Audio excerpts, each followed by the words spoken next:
So for those of us that are just joining, so just so you guys know, so this is basically a little bit of a talk just revolving kind of the games industry, game development in general, just a bit of a hangout. We had an unfortunate situation with one of our presenters, so the original workshop, which was going to be the video workshop, had to be canceled.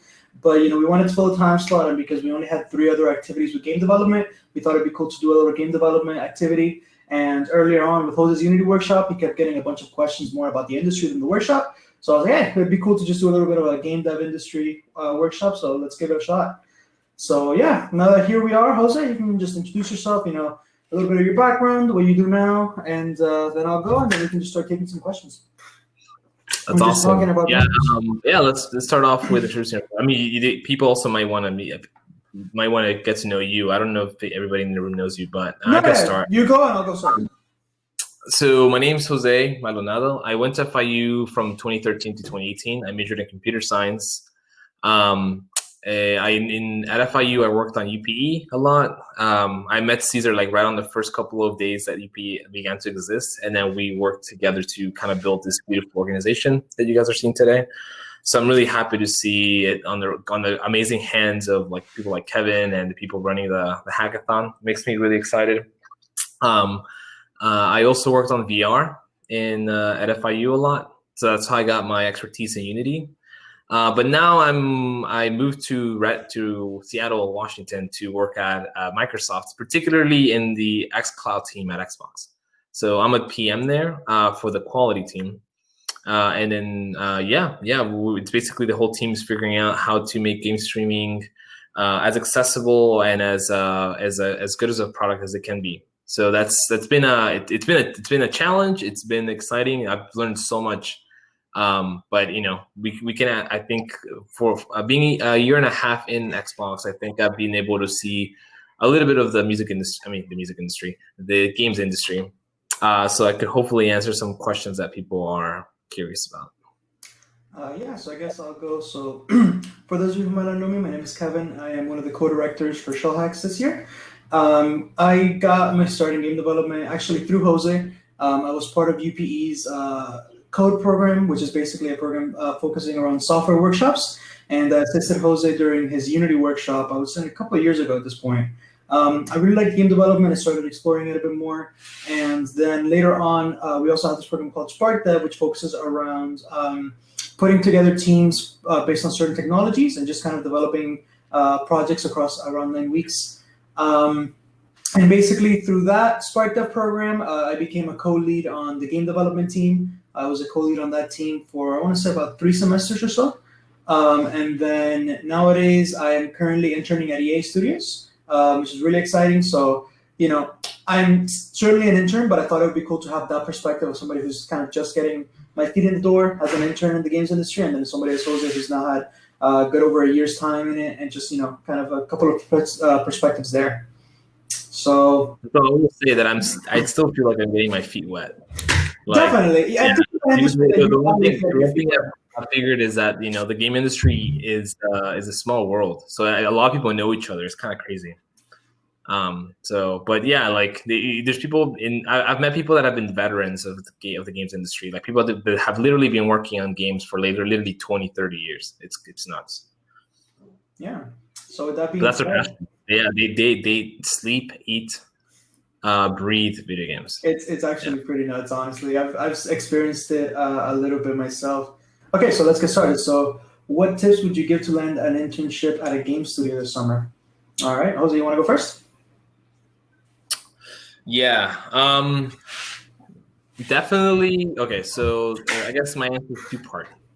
How do you actually get noticed, and how do you actually get connected to the studios, and then what do you do once they actually notice you? So connecting to the game studios is a little tricky, in my opinion. Game studios are usually looking for more senior talent. It's really hard for somebody to go from college straight to studio, unless you went to at least again from my experience, and this might not be true. This might be true, but at least from the things I've seen in the past year and a half. Game studios hire a lot from places like Full Sail, places like DigiPen, basically schools that are specifically focused in making video games. Now, that doesn't stop you from reaching out to the recruiters for these companies and looking at their opportunities, right? So I think like on that sense, I think that's where the networking comes in. Kind of like with Kevin, right? Like we started bringing EA over. They're starting to see talent that they could fill that they're not seeing it these other schools. So that's one way. So I think the real tricky part of actually landing an internship is actually finding the opportunity or the right people to talk to get these opportunities. But assuming that you're able to get through that, I think definitely having something to show is really important. Like a project that you're particularly proud of that you can talk about in an interview that's related to video game development, or in particular with the thing that you want to apply for, is super critical because that's what you would use to talk in your interview. And then I guess if you're asking about particular Xbox, that's with the university recruitment process with the rest of Microsoft. So like Microsoft basically treats Xbox just like any other department or any other organization in Microsoft. I just happened to land there because of the experience I had on my resume, and the recruiters connected me to that. So yes, just I think that the networking, making sure who to talk to when it comes to like the studios, and then also having something to show that can be really a wow kind of thing. Yeah. I completely agree. I feel like one of the hardest challenges is kind of getting yourself noticed by recruiters, but I feel like there are some resources that are often overlooked when it comes to finding these people. And I would say, for example, game jams. For some of you guys that might not know what game jams are basically like it's the same concept as a hackathon, but they're focused around game development. So we've hosted the Global Game Jam a couple of times before, but the beauty of the Global Game Jam is that it is, by its namesake, it's global. So the Global Game Jam happens around the world every year. Yeah, Global Game Jam is a fantastic opportunity. It's very important to start going to events like this and just kind of finding connections the best way that you can. I would say game jams are a good opportunity because you can connect through developers, and you can connect to people often that are recruiters or hold other positions of power in game studios, and then you can get connections that way. Another thing that I feel like is often overlooked is that something that you kind of notice more than anything, I feel like, is game developers are very passionate people. Like, this is very much an industry that is very much fueled by people that are just passionate about their craft. And so because of that, there tends to be a lot of online communities focused around game development, right? So you can find them on Reddit groups, right? There's a Reddit called, I think it's Game Development Classified or Game Dev Classified, which is a subreddit focused on presenting game development opportunities, most of them being paid. Some of them require experience. Some of them are open to beginners.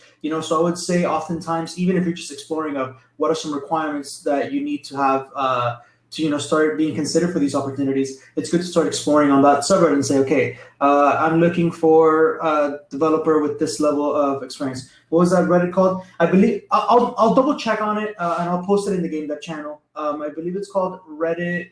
Let me double check right now. But yeah, so considering things like that in those communities. Also look out if there's any local game development communities in your area. For us right here in Miami, we have Make Games Miami. It's a really awesome community filled with very passionate people. And oftentimes, even if these connections don't allow you to get in contact with recruiters at AAA studios, oftentimes you will meet people which with you can work in very organized projects, whether it be indie development or things of the sort that can then get you projects on your resume that you can then speak to when you get your chance to talk to recruiters. That's if your goal is to get into more well-renowned and like AAA studios. Some developers just like the indie development lifestyle, and that's completely fine. I think it's about thinking about what it is that you want out of the industry, and just kind of look for it. Found it. Give me one second, and I'll post the link for you guys. There you go. Game Dev Classified. How does Make Games Miami meet up these days? Make Games Miami has a very, very active Discord server that you can find just on their website. They're not doing. I don't believe they're doing physical meetups anymore. but I would say definitely check out their subreddit. There's still a bunch of communities there that are constantly talking about games and just kind of how to make them. And so that comes from the aspect of how to get in contact with when it comes to these studios. As far as how it comes into what you need to have on your resume to show. So I guess from my experience, right, when I applied to EA, I had on my resume mainly I had about 2 or 3 game dev projects that were all focused around my involvement with the Spark Dev game development team. And I feel like we keep going back to this, but I feel like what kind of helped me stand out a bit is that I made very sure to show just how much I cared about games and just how passionate I was about them during the interview process. I feel like that's something that is very easy to kind of forget about, because in a lot of other industries, it always comes down to, you have to be professional and you have to be this and you have to be that. However, game development, I find that it's a community of people that love games. It's a very specialized field, especially because the industry is very young still. We think about, but games have been around for a while. And it's like, for us at our age, yes, they have been around for a while because we've been playing games since we were little. But really, when you compare games into industries such as film, literature, don't even get me started on it. Games are a very young industry. And so the people that work in them really, do care about them a lot. So yeah, keeping those things in mind, and also knowing what type of positions you're looking for, right? Because I feel like often it's overlooked how many positions and how many skill sets are usable in the games industry, right? Oftentimes people think, okay, you can be an artist or you can be a developer. Okay, so then let's think about this. How many types of artists are there? You have sound designers. You can have environment artists. You can have character artists. You can have 3D modelers. You can have concept artists, and that's just a few of the positions that fall under the art umbrella of games, right? And then you have game design. You have level designers. You have a bunch of other positions that fall into design that revolve around design theory and all of those things. So I think kind of understanding what area of games you want to work in, and maybe catering your resume and your skill set towards those is also very important. Yeah, I'm gonna start there. I have a habit of rambling, so I'm gonna shut up. Yeah, I asked him in that too. I mean, yes, people are very passionate about games in the game industry, but one of the surprising things I found working at Xbox is that not everybody at Xbox even plays video games. Also keep in mind, right? And this is, I think it's kind of crazy how this is a surprise, but I think people, when they think of the video game industry, they think of like the programmers, the video game designers, like the publishers, all that stuff. There's so much like that happens in video games. Like there's so many things that you need to build to support the actual experience. Like there's people that build services. There's data scientists that go through that make the data that we gather from games useful. There are the designers. There are programmers. There's program managers like me, right? Like there's PMs like me that that focus on a particular discipline in the development of the product, right? There's just so much, and I think a thing I want to make sure we kind of understand here is that the only way to get to the gaming industry isn't only by programming or isn't only by creating games. When Xbox has lawyers, right? Xbox has accountants. Xbox has HR. Xbox has people that like testers. Like there's a gazillion things that could happen. But yeah, like also the passion is important, but also there's people. The games industry also needs people that maybe are not particularly interested in games, but are good at what they do too. Right. So just as a kind of like a real view of things. Yeah. I had another point, but I forgot. I think we should go to the next. Yeah, I do want to say one last thing about that, which is just talking about the idea of a lot of the times there are roles that you don't even consider happen. Currently, the team that I'm working on in Madden is the infrastructure and security team. So there's a lot of things that fall within that umbrella. So the specific part of that I'm mainly working on is a team that focuses on testing and automation. And that's a part of it that I never even kind of considered was necessary for games, right?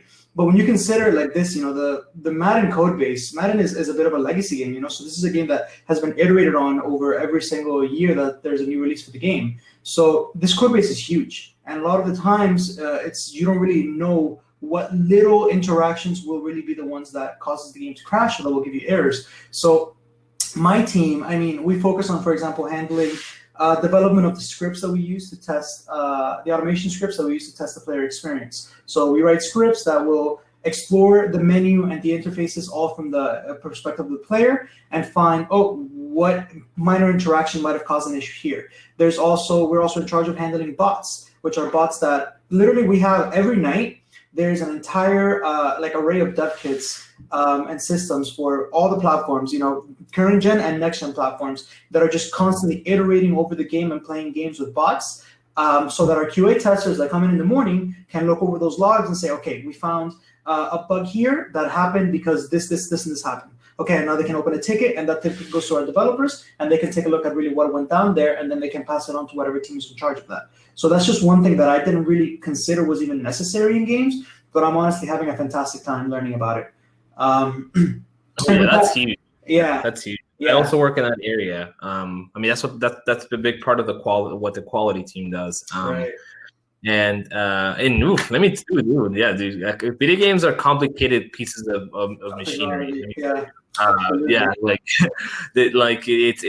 It's a really interesting problem when you work with games from even a technical level at all levels. Yeah. So let's move on to the next question. Yeah. What good sites are there for finding internships? So there's a couple of websites that focus on internships. However, in my experience, they mainly focus around internships, but not really. They focus on more general tech internships, and in my experience, they don't often include game development internships. What I recommend when it comes to finding internships like this is think about games that you play, look up what studios those games fall under, and just go to their career pages. Because oftentimes you forget how people don't realize how valuable it is to just apply directly, because you think, oh, how do I find internships, right?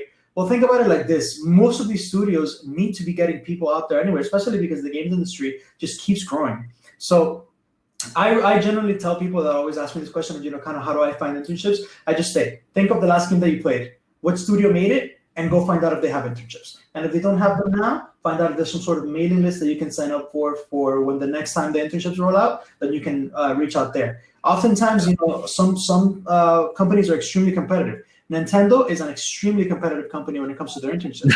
But it is still a company that you can apply to. I applied, I got rejected, but that's part of the process, and it's really cool, and it's something to consider as well. Do you have any connections or anyone in particular that you could reach out to? That's a tough one, because oftentimes recruiters honestly don't have as much power as I feel like from the outside looking in it can seem, right? Oftentimes when it comes to recruiters, if you're meeting them in a context such as a game jam or some other situation in which they're going out with a specific purpose of recruitment, it's better to do it that way. If you go, it's better to connect with them in that experience and in that context than to just reach out to a random recruiter and say, hey, here's my resume. What can I do? However, one tip that I do have when it comes to just, for example, finding recruiters online, because LinkedIn is a fantastic resource. You can find recruiters all over LinkedIn and everywhere that will have those opportunities for you. However, the trick comes in realizing this. Those recruiters get hundreds of messages every day.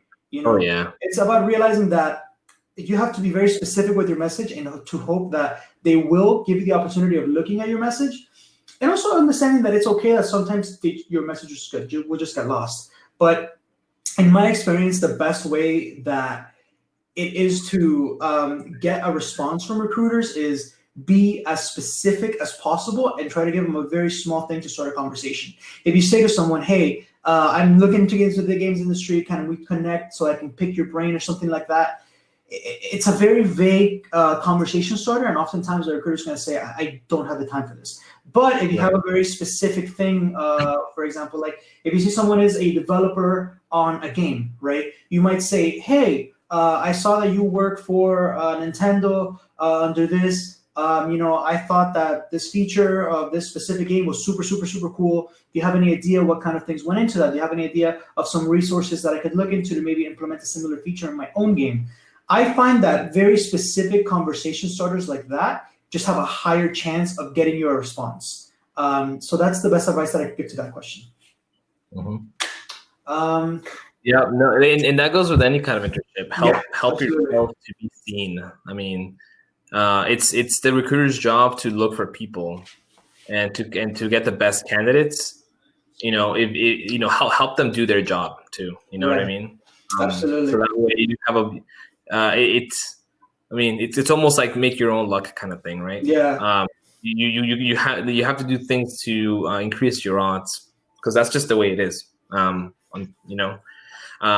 mean, I know it myself. Like, I still, every morning I wake up, I can't believe I'm working at Xbox. Like, I know for a fact that a gazillion things could have gone wrong. Like, my resume could have gotten lost. I could have not answered the phone. I could have, like, the two people that talked at a particular time about my resume, like, they could have maybe, like, not met in the same hallway. Like, it's nuts, like it really is. It's not as, getting to any kind of opportunity, it's not as straightforward as you probably think. So the more you're involved with facilitating that process, then the more chances I think you'll have. Yeah, absolutely. And I feel like that also goes into every aspect of the recruitment process. The most kind of like the one that stands out the most is probably your resume. I always say that your job with a resume is make the recruiter work as the least that they possibly can, because realize how many resumes do you think recruiters go through every day? Think about it like this. We're sending recruiters now from ShellHacks resumes. We're sending them bulks of, quite literally like thousands of resumes, like 1,000 plus resumes. So for your resume to stand out, the easiest way that you can do it is by making the recruiter read your resume. And what I mean by that is, if the recruiter takes a glance at your resume and they have a hard time navigating it, they're just going to move on, because they're not going to waste their time looking what you have if you're not making it easy for them. And then it comes into the question of, how do you make it easy for them? There's a bunch of resources online of kind of how to make your resume the best possible. We actually did a Google workshop at ShellHacks that you guys can check out once we publish the recordings of those workshops if you're interested in it. And also a good tip is just give your resume to just a person that that might be involved in a professional industry, or if you know someone that does any form of hiring, that's awesome. Just let them take a glance at your resume, and they might be able to help you. Like my resume was honestly really bad. I mean, I think everybody can agree their first resumes are always terrible. Everybody's first resume is terrible. Makes you want to like literally take your eyeballs out of yourself. And the way that I managed to improve my resume was I talked to a lot of people that knew what they were doing.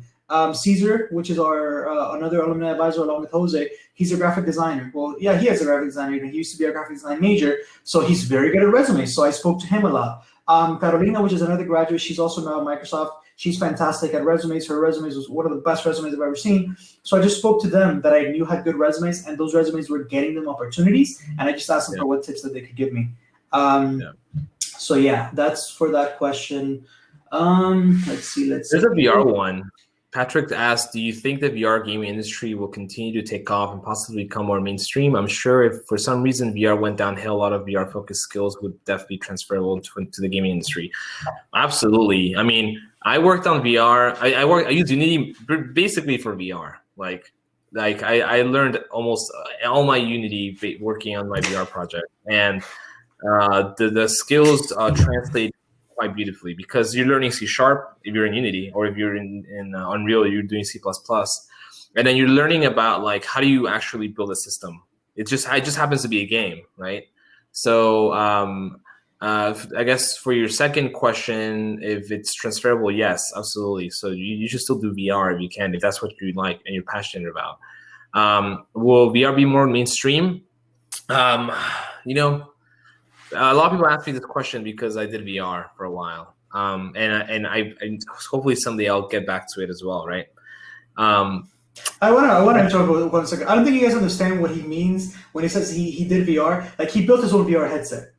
Like that's how much he means when he says he did VR. Like, as a project, he built his own VR headset, and it was a functioning VR headset.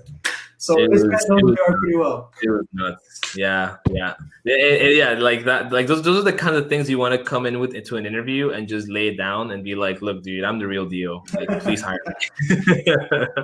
Like, if you could bring that into the interview, then what it doesn't have to be a VR headset, but if it's a game, it could be whatever. Do I think VR will be more mainstream? It's hard. It's a tough I one, think yeah. it's really difficult. The thing is, I don't know if we've figured out how to build great experiences in VR yet. Like there are some games, there's some games that do it really well. But the thing is, it's a really intensive process to think about how to build a good experience in VR because there's so many there's a new dimension to things. Like there's a whole new other dimension of mechanics that people have never tried. So, will it be more mainstream? I think it has a chance to, Yeah. but I think the focus is on people can like the industry learn how to build effective VR experiences. Yeah. Will the hardware still be there? Will Oculus even though they might be losing millions? I don't know. Actually, I don't know. Maybe maybe they have profits, but I'm if my assumption is correct, like I don't know if they're making money right now. But if they can go the distance and really help like build an industry just for VR, then yeah. But it's still nascent. I mean, it was nascent when I started and I built the VR system. It's still nascent today, and I thought by now things would have picked up a little bit. But AR is another interesting area. There's the HoloLens team. That's a whole nother monster. And Magic Leap. I think those also have big opportunities. Yeah, absolutely. Just to add a little bit to that question. As for the part of whether or not those skills are transferable, I think that a lot of times, I feel like oftentimes people look at games as I feel like people separate VR and games too much because when you think about it, VR really is nothing more than making a game environment just from a different perspective, quite literally. So I actually also did VR development for a while. Definitely nowhere near as much as Jose did, but I took my dip in the VR pool and I adored it. Back then my limitation was that I couldn't really afford the hardware. Now I can, and I'm very excited to get back into it. But in the little time that I did spend working in VR, there's a lot of challenges that you generally don't consider, right? Because realize that at the end of the day, the purpose of VR is to trick the human brain into thinking that you are somewhere else while also not freaking it out. Because think about how fragile your brain is. You have a nightmare. The reason that you wake up in cold sweats from your nightmare is because your brain thinks, okay, I am somewhere that I don't want to be and I am terrified. Imagine creating that same experience in VR. I think that the VR, it's like Jose said, right? Like whether or not the technology catches up is more about whether or not the technology is making money, which that's a difficult question to answer. But I feel like the more important question is, can the industry learn how to develop VR technology that is usable and enjoyable? Something as simple as one of the challenges that I kind of faced very, very early when I started doing VR is how do you just make controls that feel intuitive for the user? Because the minute that the brain thinks, I am seeing something, but I am not feeling it, I am scared, and that's when you get dizzy. If I put you right now, a VR headset, and I give you a roller coaster simulator, but you don't have any sort of motion feedback to reflect that, your brain's gonna say, okay, my eyes are seeing this motion, but I forget what it's called, but there's an organ in your brain, in your ear, that basically is what helps you feel balanced. It's gonna say, I feel like I should be feeling off balance, but I'm not. I don't understand the situation. I'm freaked out, and that's what causes motion sickness and things like VR. So it's a whole other challenge that is posed, and it's really interesting. Some solutions that developers have come for it. There's Jose, you might know the name of this game, but there was a really cool VR game that came out, which you basically play as a bird. And the reason that game was really cool was because the way that you did the controls was you would basically move your head with the headset to reflect the motion in which the bird moved. And it was a really, I guess, out of the box way of thinking to develop those controls, but it was very intuitive. And I feel like even nowadays, if you look at control schemes for certain VR games, you can tell that it hasn't really been figured out. I mean, I remember the first time that I played Doom VR, and I was so confused by the fact that they did excuse me, the teleportation thing for movement. And at the time, I was like, why don't they just let me move with like a control stick or something on the controller? Because that's what I thought it would happen. And I realized I'm like, that would really just break my immersion, and it would also, it probably wouldn't be an enjoyable experience overall. So I really feel like it depends on whether or not the industry can catch up enough to make VR games that are genuinely enjoyable. Yeah. Anywho, to move on, what steps do you take for your EA internship? I kind of already answered that one with my application process and stuff. Or rather, well, my application process, we mainly became connected to EA through my connection with UPE. And then I just took the regular application process. I applied because of my resume. I had my regular interview process, and it went through. How was the interview? So I'll kind of break it down really quickly. So the interview process was a two-step process for me, and I interviewed as a software engineer. So my first interview was a behavioral interview. It was about a 15-minute interview, just kind of asking me a little bit about, why do you want to work at EA, and just kind of just logistics questions. And then the second part was a coding quiz. The coding test was fair. Honestly, I wouldn't say that it was a terrible coding quiz. It was a pretty fair quiz. I will say one thing that is important to realize is, at least for EA, they do ask that you interview in C++, mainly because that is the language that is used in the studio. So a lot of the times that question comes up of what language do you need to know for game development.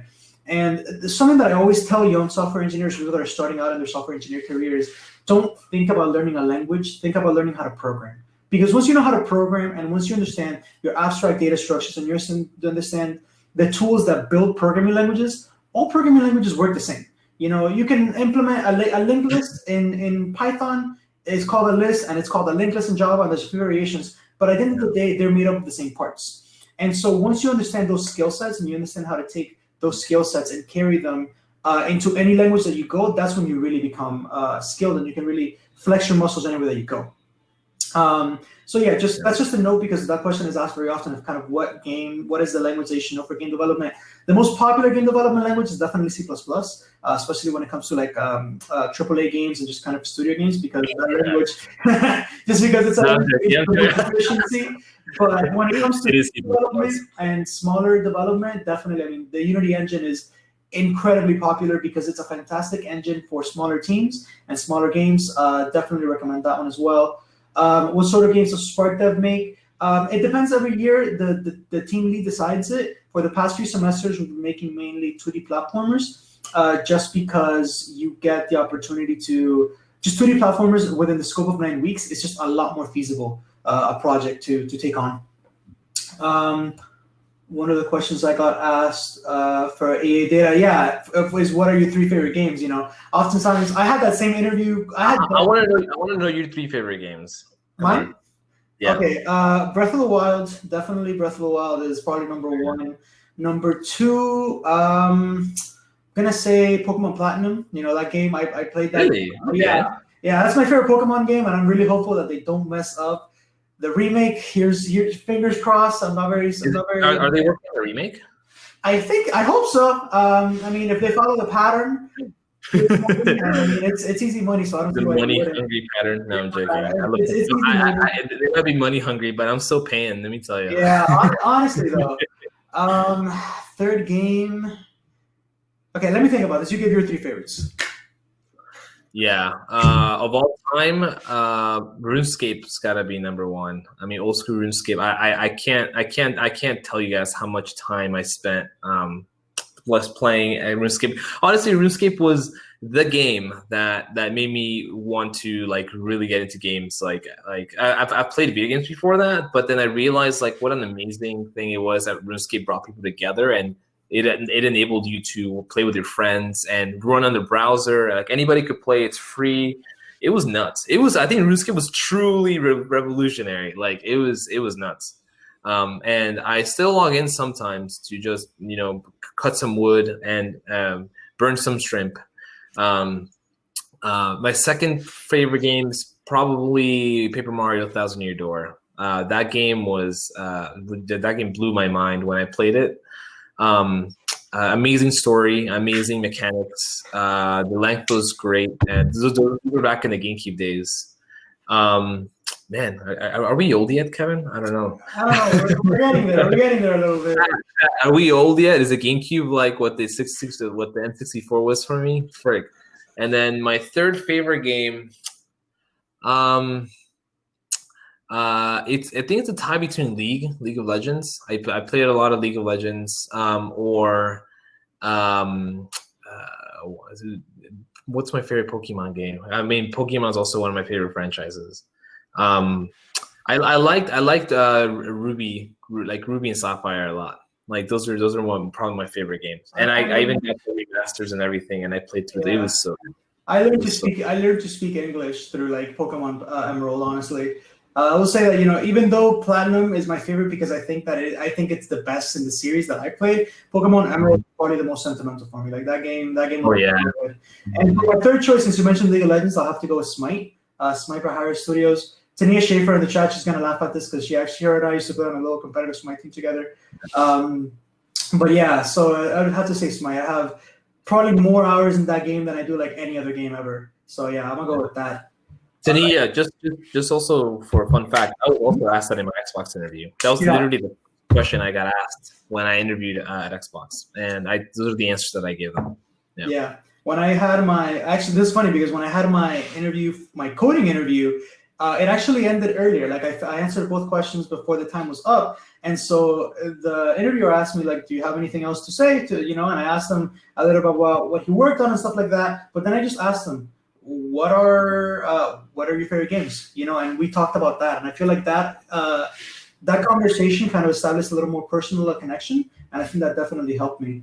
What do I do at EA right now? I don't think I recall your position. So I work on a team at EA called the SHIELD team, and SHIELD, it's an acronym, and it says what it stands for, but it's basically, like I mentioned, security and infrastructure. So the parts of it that I'm working on right now focuses on two main things, which is integrations, which is basically, it's very complicated pull requests, if you're familiar with GitHub. When you're dealing with a game as big as Madden and with a code base as gigantic as Madden, somebody has to be in charge of making sure that any changes that go because realize that in a game like Madden, there's a bunch of builds going on at any given time. You have the build for the beta build that's going on. You have the build for the demo that people can download. You have the beta builds for whatever the next patch is. You have the alpha build sometimes for the patch that's coming after that. And you kind of just have a bunch of different, they're called streams because of the software that we use, where people are working. You have a stream that the art team might be working on that then has to be integrated with the stream that the gameplay team might be working on. So we're the ones that are in charge of basically putting those together and making sure that there's no conflicts, and if there are any problems, we let the teams know. And also we're in charge of building those tests and also testing them with a variety of scripts that we use to make sure that there's nothing that'll be game breaking. And then we kind of send those over to be integrated into the games. And the other part that I work on currently, just me in my position, is automation. So currently my task is I'm just working on optimizing some of the automation scripts that we use to test the games and just kind of shrink the amount of time that they're taking. So that's what I'm currently working on. And I'm only on week 4, so I'll definitely be touching more parts of the code base later on. But yeah, that's what I'm currently doing. Isabel and Emil have almost the same question almost. What sort of internships do Netflix offer? What are they looking interns? And what's the best engine to learn? So best engine to learn, any engine, honestly, like as long as you can showcase your skill set as somebody that can problem solve and somebody that works well with people. I think like that's basically it. Like I know it sounds super basic, and I know people if people have told me this and I've been in the other side of the screen, and I'd be like, yeah, well, come on, just tell us a real answer. And then, but now that you're in this side, I'm like, you know what? It really is, right? Yeah.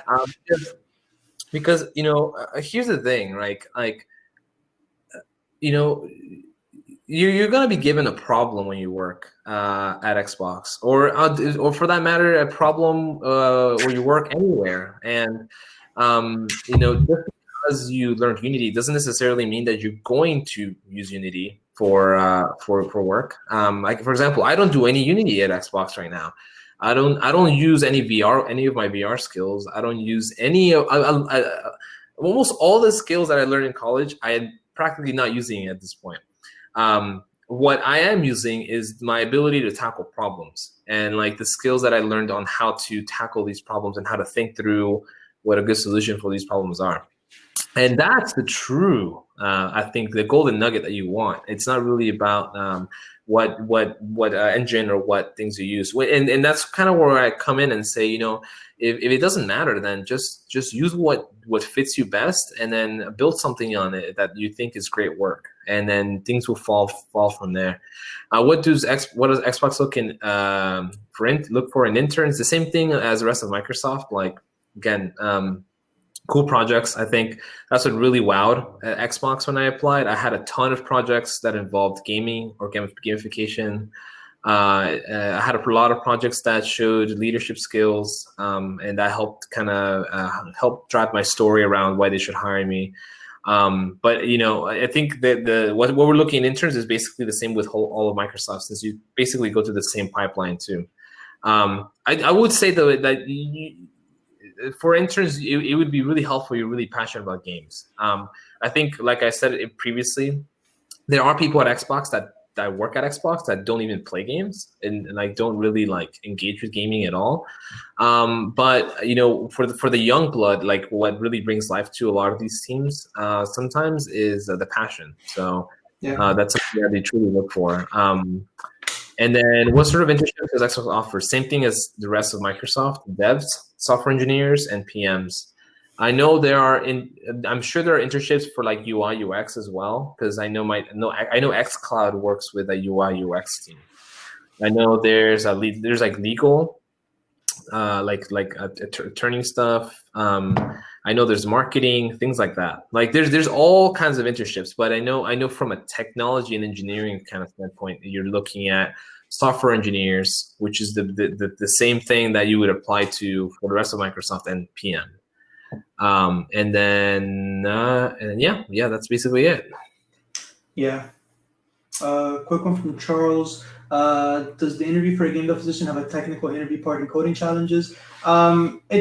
I would say it depends on the company, because I feel like that's just always true. I can't speak for every company, but I would say, yeah, I had one at EA, and I feel like most game companies definitely will give you a coding challenge. However, something that was interesting is I feel like, again, this obviously depends, right? If you're interviewing for a full-time position, for example, as a senior gameplay engineer or something like that, they're definitely going to ask you very much game dev-oriented questions. But for example, at my EA internship, I got they were basically like lead code medium questions.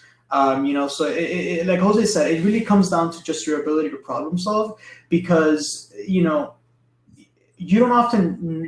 never really know what problems are going to arise when you're working. And these problems can be oftentimes a solution to a problem will bring up another problem that you couldn't have seen coming. So I feel like it's very interesting, because I feel like when you're looking for these opportunities, you keep hearing the same thing. Oh, it's about problem solving. It's about problem solving. And I feel like oftentimes you're kind of like, yeah, but that sounds like such a like an automatic response kind of thing. Yeah. But it genuinely just comes down to that. I mean, so I'll give you, I guess, a bit of a story, right? So I'll be starting on Monday my 4th week at EA. So my task that I'm working on, as I mentioned, is just kind of optimizing a script that we're using. It's one of our most popular scripts. It's just a script that basically explores the menus as the user to make sure that none of the menu exploration causes any crashes or any problems. The first task that I had is going to sound ridiculous, and you guys are going to laugh at me, and that's okay. I just had to log output to the screen from a part of another script that we have. Basically, already was tracking how much time that script spent in each step, right? So how much time is spent going to the main menu, how much time is spent loading up, interacting with this character creation, so on and so forth. And my task was quite literally just get a log that outputs that information. And it took me, I'm not kidding, 2 weeks to get output out to the screen. And that might sound ridiculous, but the main challenge came from the fact, and the reason they gave me this task, because I asked this with my manager, was it's just a way to explore the code base. When I started diving into that code base, I was overwhelmed, honestly, kind of undersells what I was feeling. It felt like, I mean, I'll give it to you guys like this, right? So the Visual Studio that we use, a lot of the times they have to turn on IntelliSense, because the code base is so large that if you had regular IntelliSense features, it would just take forever just processing all the code that we have. I mean, our solution is something like 900, like 860 projects. It's like gigantic solution overall. So I spent those 2 weeks. Honestly, it took me about a week to figure out just where the information was being stored. And then it took me about another week to figure out how to get that information to the log that I did manage to get it into, because I just spent that entire time saying, okay, this is here. However, this is being stored here. Now, where is the log that I'm trying to go to being printed? And there was one day that I generally went down like a 4 classes deep rabbit hole, just trying to find out what was printing to the screen, and I generally couldn't find it. And then it was so funny because the way that I figured it out was quite literally, I just didn't have any documentation, because when you're working with the Frostbite engine, the documentation is kind of limited. Because it's not a public-facing engine like Unity or like Unreal that have a very public API. So when it comes to the Frostbite engine, most of the code is based into the actual code base. It's baked into it. But at the end of the day, people are writing that code. So there was so many times that I would read a line of code and I'm like, this has like 8 acronyms in it. Like, what do these even mean? So then I would have to go to my mentor and be like, hey, Justin, I'm not sure what's happening here. Can you maybe give me a run through of it? And it was just, I spent those 2 weeks basically just exploring that code base. And, at first I was a little nervous. I was like, am I taking too long? Like this, like I was feeling really insecure because I'm like, this is 2 weeks. Like, what's happening here? But what I was surprised by is that they were extremely understanding of that. And they said, listen, we've all had to dive into this code base. And these are people that have explored this code base after years of development, and they struggle with it too. But at the end of the day, I managed to do it. And honestly, I had to mutate my original idea for the solution because I was just taking too long. The original idea that I had was too ambitious. And so I basically had to modify it a bit to something that was more realistic. But however, I spoke to my manager and I said, hey, a goal of mine before the internship is over, is that I want to get the original idea that I had implemented. And he said, okay, cool, then we'll make that a goal. So my point here being, a lot of the times you don't know what skills you will use when you're solving a problem. For me, the skill that I had to employ was just understanding how to read code, honestly, and just knowing where to look and things. And also a skill that is very often underlooked, just know to ask questions and know what questions to ask, because a lot of the times, and even this is words directly from my manager, it is more frustrating for me to spend a week trying to figure out a problem without asking a question than for me to ask a question and solve that problem in 2 hours. They will always prefer that you ask the questions, and I would say that that's a skill in and of itself. So yeah, that's a little story that I had, and it also ties into what Jose said earlier. A lot of the times, you never know what solution, you never know what it's going to take to solve a specific problem, and you have to be able to adapt on the fly, because a lot of the times it's just not worth the time commitment that it would take in order to get the optimal solution. Because at the end of the day, you have to get this game out to the players. There's deadlines, there's a patch schedule, and you kind of have to meet those, and you have to just kind of take the roll with the punches and just sort of evolve on the fly. And there's PMs going around telling you, look, man, schedule, come on. Yeah, there is. It's definitely. Come on, man, we got shit, man. Yeah. Come on. It's definitely something to see. So David said, when studying game, but I feel the process of learning it is so daunting, and I'm not sure what area I'd be interested in. Any recommendations to explore a game that has to offer? I'm currently learning Unity to make a VR game with SparkDev. That is a really, really, really good question. Because that is something that I feel like every game developer that gets started with it feels, I mean, that's exactly what I was feeling when I started right now at EA. I started looking into this engine and I was like, this is just overwhelming. There's so much happening. There's so many solutions that all handle different things, and I never know exactly what it is that I want to do. And so I would say there's a really good video that I shared earlier in the channel, in the channel, but I'll reshare it. And it's a video, basically, it's called like how to get good at game development in a year.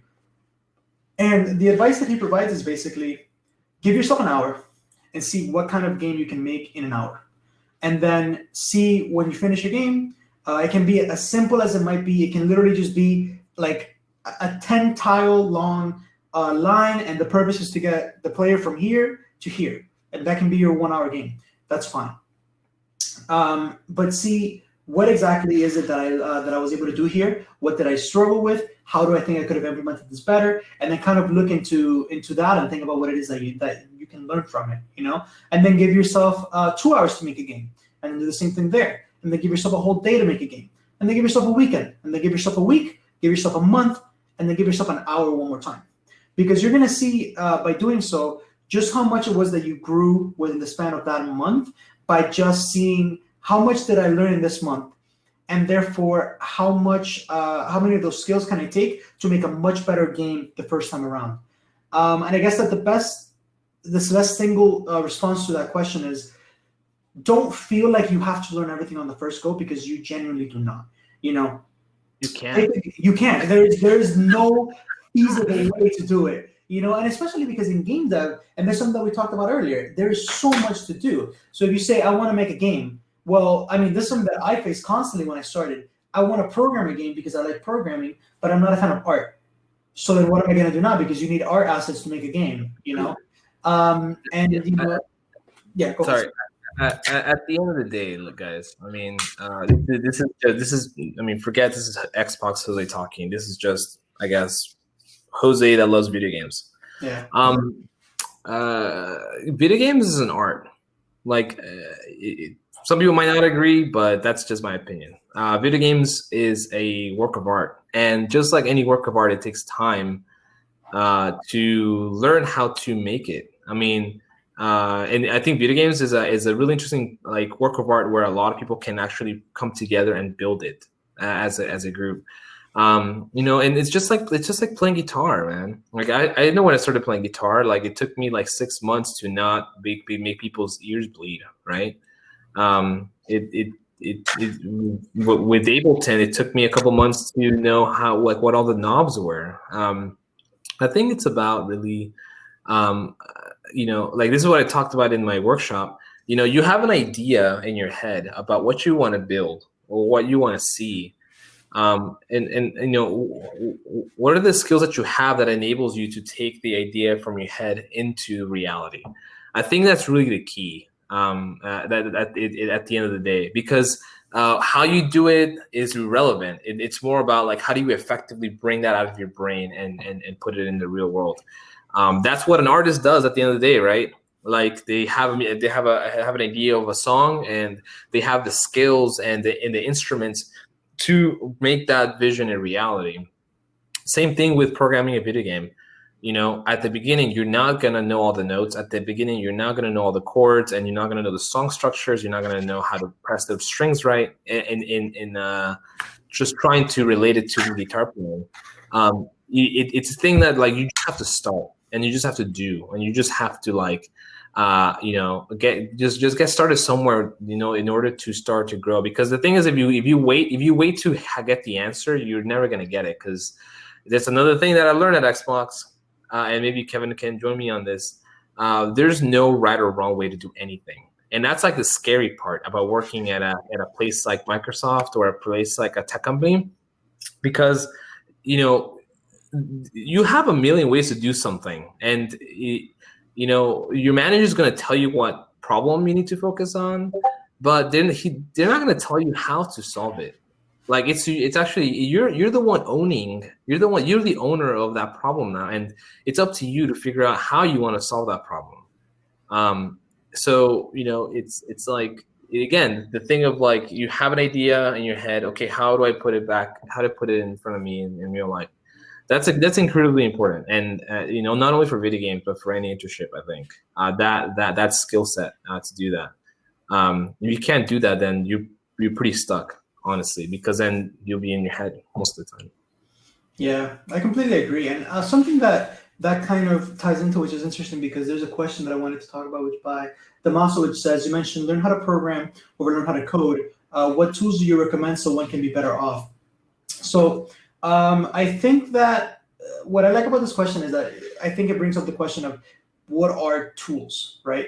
If you're talking technology tools, then I think it's what Jose said, right? Pick whatever engine you're most comfortable learning in to get started. If you're comfortable, for example, with languages such as Java or Python that are a little higher level language, the Godot engine uses a scripting language extremely similar to Python. I recommend starting there. If you're more comfortable with languages like Java, start with Unity. C# is extremely similar to Java. It's basically Java. It's basically Java. So really, when it comes to starting the tools technology-wise, think about what it is that you've seen. Let me take that back, because this will probably used against me. Like the Microsoft are going to be like, "You're calling C# Java?" Okay, for the record, maybe the syntax is similar. Yeah, syntax is very similar. The inner workings of .NET and C#, they were completely different, and I am not qualified to make a statement like that. But like Java, but I think the way you use Java to express programming ideas is very similar to the way C# helps you express ideas, like typing it. So I think that's what I mean by it's basically the same. Yeah, and the reason that I say that is because, for example, there is no tool when it comes to technology that's going to be carried over. I mean, right now at EA, I'm working in 2 languages because the code base that I'm exploring when it comes to because the way that the scripts at EA work is basically all of the automation scripts are written in C++, but then we basically have abstractions of those scripts in C#, which is basically we have C# programs that are very simple to use because their work is quite literally, add script action, and the script action might be like travel to main menu.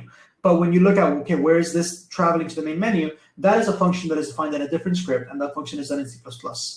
So that's why I feel like it's not a good idea to focus on the technology, because you generally never know what technology you're going to be working in. And a lot of the times you'll be given a task and find out, okay, the technology that would be best fit to solve this, I don't know about, And you kind of have that happens all the time, dude. Yeah. Jose's getting PTSD, but it's like, oh no, I remember. Yeah, my team was working on a tool, and one of our programmers was like, "I've never used C++," and my manager's like, "Good luck." Yeah, I mean, C++. Working at EA has been the first time that I've used C++ on a project. Most of my game development before was in C#, and while I knew the language and I've used it a little bit in my personal projects, I've never really worked with it as in depth as I have working at EA. But you kind of just take it and you learn. But then that brings me to the other point, which is I like to define tools, and it's something that I got from one of my professors who, I wasn't a huge fan of his class, but he did have some very, very valuable lessons, which he always told me you have to think of tools as your skills as a developer. So for example, do you know how to use an abstract data structure? And if you solve this, a better question, right?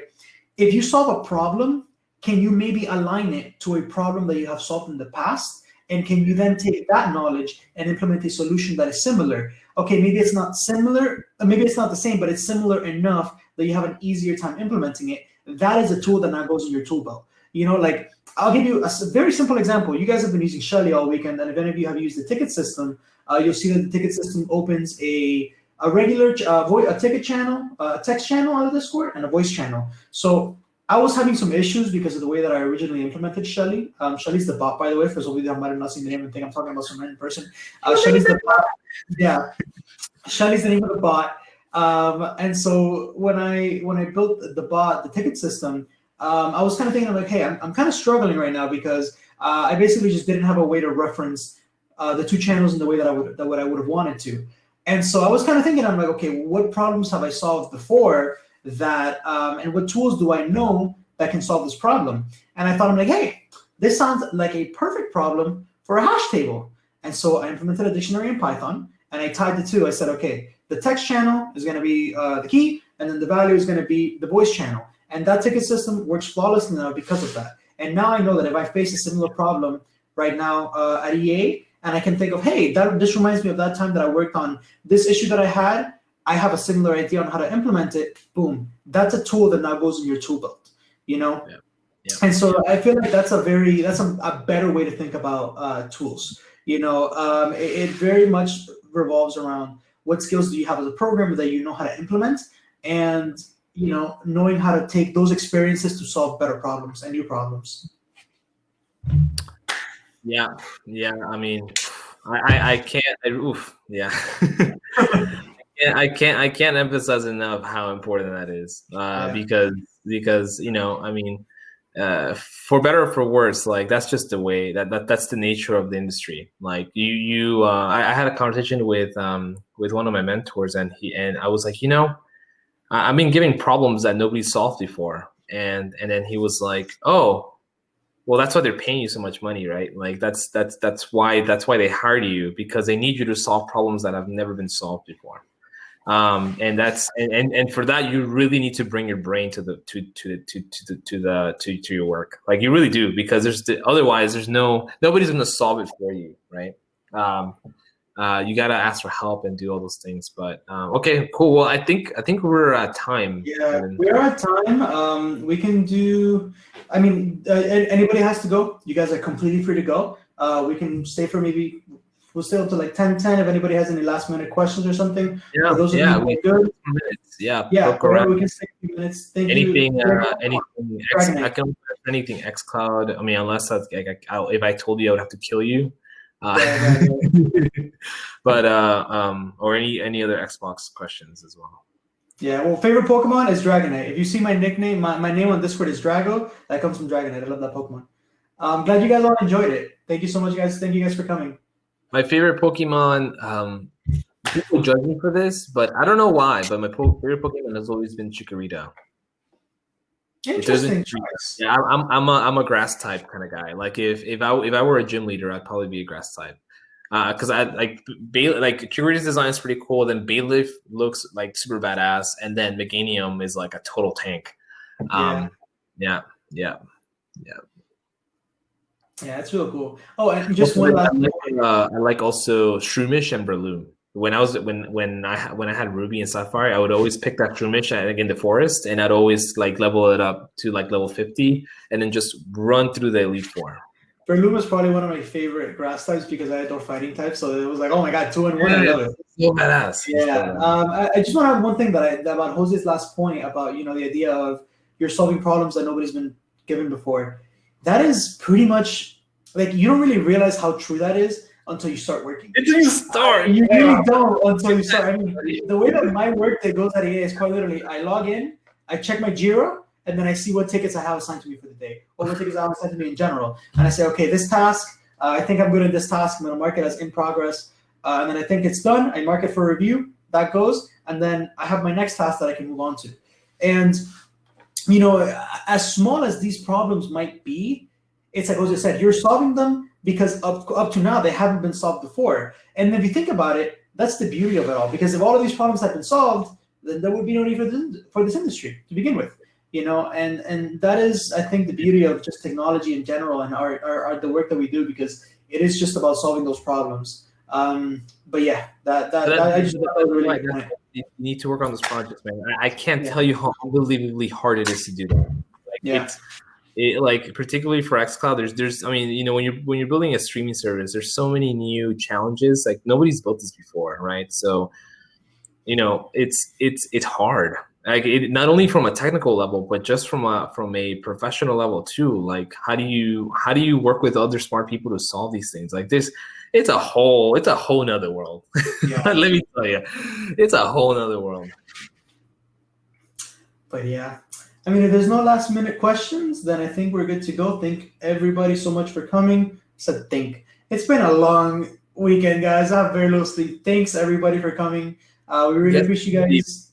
Yeah, I need to get some sleep. If not, I don't Miami and you to sleep. That sounds nice. I'll get rocked to sleep. That'd be nice. Thank you guys for taking your time out of your night. We hope that all of your hacks are going well. And if you guys would like any help, Jose and I are going to be checking out the Game Dev channel, whether it be with your projects or just questions in general. Feel free to hit us up. Yeah, I'm excited to see the games tomorrow. I'm so excited to show them to people at Xbox. So hopefully we get some amazing games tomorrow. It's gonna be great. Yeah. All right. With that, I think we're good to leave. Thank you everybody for stopping by. Hope you guys had a good time. We'll talk to you guys later.